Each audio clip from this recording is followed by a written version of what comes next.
Ok, boa tarde, Rolando, tudo bem? Sou o Marcos Rego Monteiro, Marcos Colomborg Rego Monteiro. Boa tarde. Então, esse é o episódio para a Igreja Logos, projeto Igreja Logos, para a leitura deste livro. Mil cairão ao teu lado. Ó, esse é meu cachorro. Ei, o nosso cachorrinho. Opa, o que você tem ali? Sim, molhou. Oh, tem uma semente, hein? Garoto. Ok. Tem um bichinho ali, hein? Oh, talvez uma pulga só. Ok, então. Beleza. Tá ali. Então. Para leitura, primeira coisa, só um pouco o contexto. Quando disse um livro, uma biografia de Freud, por René Major e Chantal Talleyrand, traduzido em português de Júlia de Rosa Simões. E tem uma cronologia no início, depois da eleição de Adolf Hitler. Então, já no início, ele foi eleito, colocado em poder em dia 30 de janeiro. E pouco depois, em março, no início de março, o ministro dele anunciou que eles criariam campos de concentração para a oposição política. E em 2 ou 3 semanas, eles tinham já os primeiros campos prontos. Dachau, eu acho que era preparado. Então, antes do solução final, para os campos de morte, eram campos para a oposição. E teve Karl von Ossietzky, era um cavaleiro, quem era um jornalista, colocado na prisão, quem foi premiado, estava premiado o Prêmio Nobel de Paz.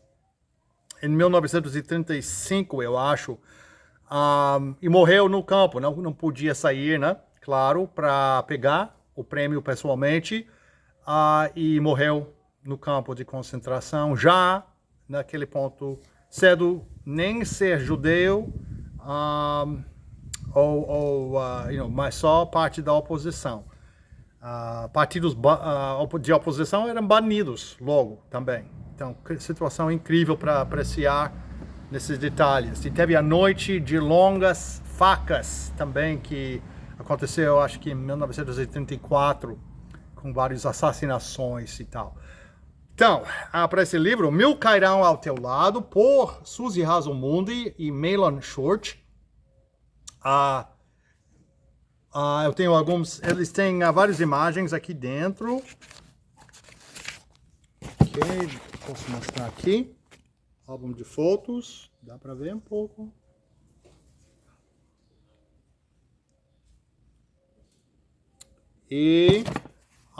Mas a imagem, então, enquanto eu estou lendo, vou dar essa imagem aqui. Esse é outro livro com uma imagem interessante. Essa é uma cena de França, na verdade, de uma família, parece, com uma carroça e fugindo violência e tal. Ok, então, capítulo 1, a convocação. Ninguém mesmo pode nos derrotar. Com o queixo erguido, o professor olhou fixamente para a expressão séria dos alunos da terceira série. Era 1939 e a maioria dos cidadãos de Frankfurt compartilhava a confiança do professor. Afinal, sua pátria e o Führer, líder, título dado a Adolf Hitler, que dirigia a Alemanha nessa época, não tinham provado isso durante as 2 últimas décadas. O trabalho árduo, o rigoroso controle da qualidade e a teimosia típica dos alemães os haviam transformado de indigentes destruídos pela Primeira Guerra Mundial na nação mais dinâmica da Europa. O futuro pertencia ao Reich, Império Alemão. Somos o povo mais forte da terra, ele pregava para a sua classe. E o melhor de tudo, crianças, se alguém ousar invadir o nosso espaço aéreo, temos os canhões antiaéreos.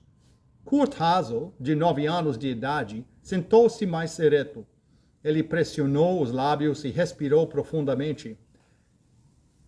Esses canhões estão localizados por toda a Alemanha, ensinava o professor. Eles são tão precisamente calibrados que podem abater qualquer avião no céu.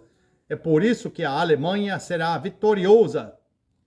O olhar de Kurt desviou-se orgulhosamente para a janela.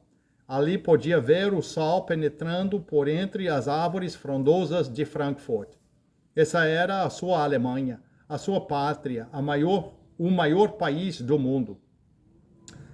Mamãe, ele disse naquela noite, não será maravilhoso vencer a guerra? A mãe segurou os ombros do menino e o fez ficar frente a frente com ela. Kurt? O quê? A voz dela era séria. Gostaria que você se lembrasse de algo. Ele tentou se desvencilhar, mas ela o segurou firmemente. Kurt, se vencermos a guerra, isso significa que teremos roubado os países das pessoas a que pertencem. E daí? Mãe, milhões de pessoas perderão o lar e a vida. Ela tirou a mão dos seus ombros e o abraçou, falando por cima de sua cabeça. Crianças serão separadas dos seus pais, irmãos e irmãs.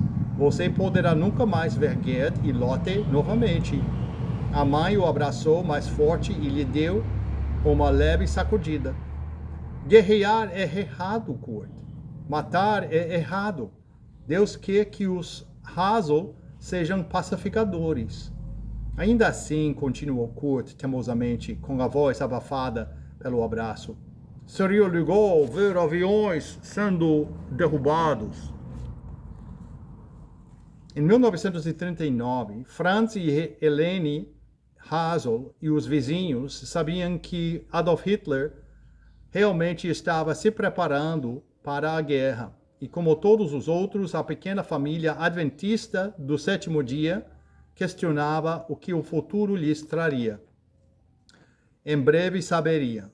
Um belo sábado, após o culto, estavam de volta na entrada do apartamento, ali no subúrbio. Lotte, de 6 anos de idade, correu até a caixa de correspondência da família e olhou pelo vão. Temos cartas, papai, disse ela. Franz abriu a caixa e retirou várias cartas. Ao olhar rapidamente, disse, somente cartas comerciais. Podem esperar até o pôr do sol. Helene logo aqueceu a refeição sabática costumeira, que consistia de pão preto e sopa de lentilhas, preparados por ela no dia anterior.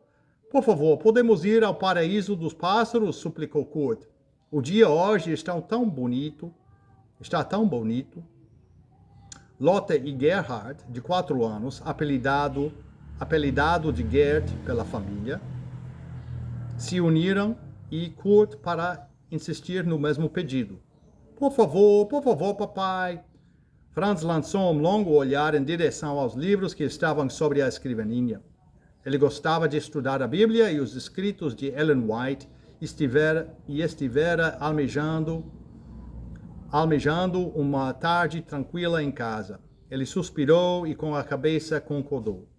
A caminhada logo os conduziu para fora da área onde moravam as pessoas, para os campos abertos que existiam atrás do complexo de apartamentos. As crianças realmente gostavam de caminhar pelas trilhas estreitas nos campos prontos para a colheita. Centaureias azuis e papoulas vermelhas se destacavam no meio das plantações de trigo ainda verdes que já estavam mais altas do que as crianças. Vamos imaginar que somos os filhos de Israel, sugeriu Kurt. Estamos caminhando no meio do mar. As flores são os peixes. Logo, as crianças chegaram a um barranco de onde se avistava a estrada de ferro. Ao caminhar cuidadosamente pela ponte estreita que ligava os dois lados do barranco, eles ouviram o barulho do trem à distância. Já do outro lado, descansaram na grama aquecida. Um trem! Gritou Lotte. À medida que os vagões de passageiros fugiam ao passar pelos trilhos embaixo, o pequeno Gerd agarrou a saia de sua mãe, enquanto Kurt e Lotte acenavam para o maquinista e para os passageiros que sorriam. Desta vez, o simpático maquinista até mesmo soou o apito do trem para eles. Esse foi mesmo um dia especial, do qual as crianças se lembrariam por muitos anos como sendo o último dia absolutamente feliz e despreocupado. Enquanto o trem desaparecia, a família começou a descer por um caminho arenoso que acompanhava os trilhos até chegar ao lugar que eles chamavam de Paraíso dos Pássaros. Era como um jardim secreto rodeado por capim alto e grosso. Não havia portão e nenhum olho poderia penetrar o matagal verde, mas as melodiosas canções dos pássaros emanavam daquele lugar misterioso. Helene e Franz sentaram-se à sombra do capim e discretamente começaram a conversar sobre o clima político ameaçador. Lotte colhia flores silvestres enquanto Kurt e Gerd colecionavam pedrinhas coloridas e conchinhas de caracóis. Quando a brisa fresca do entardecer começou a soprar, eles tomaram o caminho de volta para casa. Após o jantar e o culto do pôr do sol, Franz foi ver o que havia na pilha de correspondência. Tudo bem, vamos ver quem nos enviou cartas, ele disse, separando-as em pilhas sobre a mesa da cozinha. De repente ele parou, observando atentamente um envelope que parecia oficial. Helene, não pode ser, mas acho. Ele rasgou um lado do envelope e retirou um papel duro dobrado. Helene apenas olhava por cima dos ombros dele. Isto é impossível, exclamou ela. Você já tem 40 anos de idade. Deve haver algum engano. A voz de Franz, normalmente tão confiante, agora soava desalentada e abafada. É isso mesmo, é uma carta de convocação. Estou sendo intimado a comparecer ao centro de recrutamento do exército em Frankfurt, segunda-feira às 8 horas. Nesta segunda-feira, sim, dentro de 2 dias. Helene e Franz se olhavam, estarrecidos. E eu achava que estava muito velho, resmungou ele. Em vez disso, parece que estou sendo um dos primeiros convocados. Ele reuniu as crianças na sala de estar e pediu que se sentassem. Então explicou que havia sido convocado para a guerra. Lotte começou a chorar. Soldados morrem na guerra, ela soluçava. Você vai morrer? Franz abriu a boca para responder, mas antes que tivesse a chance de dizer qualquer coisa, Kurt disse com desdém. Não seja boba, Lotte. A Alemanha é o país mais forte do mundo. Os outros soldados morrerão, não os nossos. O papai não vai morrer? Lotte perguntou, esperançosa. Lógico que não, Kurt respondeu. Temos armas poderosas que ninguém pode derrotar. E ainda temos a artilharia antiaérea que pode derrubar os aviões que nos atacarem. Vamos vencer a guerra e papai será um herói. A Alemanha vai dominar o mundo inteiro. O rosto de Franz ficou pálido. Como um fiel adventista do 7º dia, ele era um pacifista convicto. Até aquele momento, não suspeitava o quanto seu primogênito, de 9 anos, havia assimilado a pregação de Hitler de fazer da Alemanha o centro de uma superpotência que duraria pelo menos 1000 anos, o Terceiro Reich. Kurt, crianças, ouçam! Gerd subiu no colo do papai e começou a chupar o polegar. Franz tentou explicar por que guerrear era errado e que Hitler era um homem mau, que não amava a Deus. Kurt ouviu, mas sua fisionomia demonstrava que ele ainda achava que servir como soldado seria uma aventura divertida. Segunda-feira, no centro de recrutamento, Franz passou no exame médico. Então preencheu um longo formulário e o entregou ao oficial responsável. Senhor, ele falou educadamente, sou um cristão adventista do sétimo dia e minha consciência me impede de pegar em armas. Gostaria de servir como um médico. O oficial olhou para ele. Adventista do sétimo dia, ele repetiu. Nunca ouvi falar.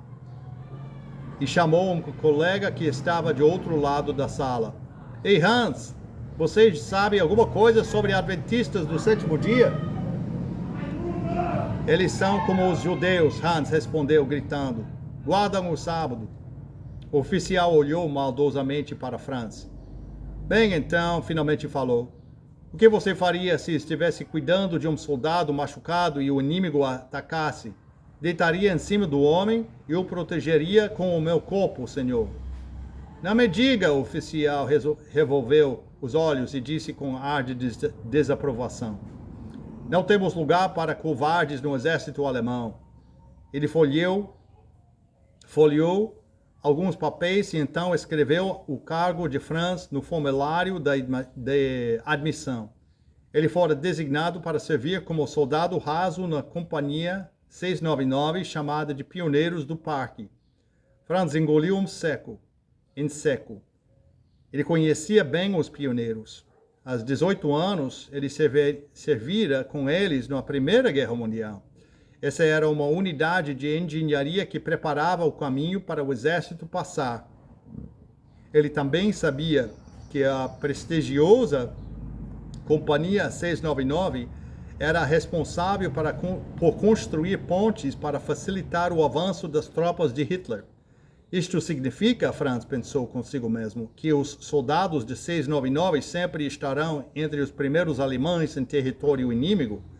Sem dúvida, o oficial o havia colocado na linha da frente porque odiava pessoas que não apoiavam as iniciativas de guerra de Hitler.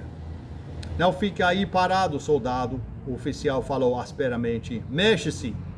Temos outras pessoas para inscrever. Franz foi para a barraca das roupas, onde recebeu o completo uniforme verde acinzentado do exército alemão. Recebeu as calças e uma túnica para combate com 4 bolsos chapeados. Tinha também detalhes dourados na gola e o emblema da insígnia nazista presa à swastika costurada acima do bolso direito, à altura do peito. Ele ainda recebeu o cinto preto largo, onde podia pendurar uma pequena mochila para as provisões. Também ganhou um par de sapatos e um par de botas, um cape, capacete de aço, roupas íntimas e meias. Ele foi instruído a apresentar-se na quarta-feira de manhã. De volta ao lar, as crianças exploraram o uniforme. Lotte gostou de carregar a sua boneca na mochila para a comida. Os vários compartimentos eram perfeitos para colocar a mamadeira vazia e fraldas. Gert colocou o cape com o distintivo vermelho, branco e preto virado para a frente. Kurt imitou uma arma com os dedos e apontou para Gert. Bem, acertei você bem na testa, está morto! Gert começou a chorar imediatamente. Mas a peça favorita de Kurt era o capacete de aço. Ele gostava do cheiro de couro novo que forrava o capacete. Teve que preencher com um jornal uma parte do capacete para evitar que tampasse os seus olhos. Mas ele desfilava orgulhosamente pela casa, proclamando que ninguém poderia atingi-lo. Franz tinha muito o que fazer naqueles próximos 2 dias. Durante vários anos, ele havia trabalhado como colportor e secretário de publicações na Áustria e Alemanha. Agora ele tinha que entrar em contato com a casa publicadora de Hamburgo e com o presidente da associação para informar que ele havia sido recrutado para a guerra. Trabalhando metodicamente, ele terminou os relatórios e respondeu todas as cartas. Assim, quando saísse, o trabalho estaria em dia. Na quarta-feira de manhã, Franz colocou o uniforme e reuniu a família. Lotte olhou para ele admirada e cochichou. Ah, papai, você está tão bonito. Kurt observou a fivela do cinto. Lá estava a insígnia nazista secundada pelas palavras Gott mit uns, significando Deus conosco. Papai, ele disse pensativamente, se Hitler quer que Deus esteja conosco, ele não pode ser mau. Kurt Franz respondeu seriamente, Hitler é um homem mau. Jamais confie no que ele diz. Seja fiel a Deus e somente a Deus. Mas venha, vamos fazer o culto antes que eu tenha de sair. Franz leu o Salmo 91, 5 a 11. Não te assustarás do terror noturno, nem de seta que voa de dia. Caiam 1000 ao teu lado e 10.000 à tua direita, tu não serás atingido. Porque aos seus anjos dará ordens a teu respeito, para que te guardem em todos os teus caminhos. Então a família cantou o hino favorito deles, Castelo Forte. Ajoelharam-se em círculo, deram as mãos e Franz orou. Pai nosso, disse ele, fui recrutado para ser um soldado. Tu sabes que não me interesso pela guerra ou por lutar. Sabes que não apreciei lutar na primeira guerra, grande guerra, mesmo quando ainda não era cristão. Muito menos agora. Por favor, se conosco, Pai, agora que os nossos caminhos vão se separar. Ajuda-me a permanecer leal à minha fé, mesmo no exército. Ajuda-me para que eu não tenha que matar ninguém. Por favor, traze-me de volta em segurança e protege minha família de todos os perigos da guerra. Amém. Estava ficando tarde, eles se despediram rapidamente e Franz partiu sentindo em seu íntimo que um dia estariam juntos novamente. Ok, fim desse capítulo, capítulo 1. 1000 cairão ao teu lado, por Suzy Azomundi e Milan Schurch. Ok, obrigado por essa sessão. Até a próxima. Tchau para agora.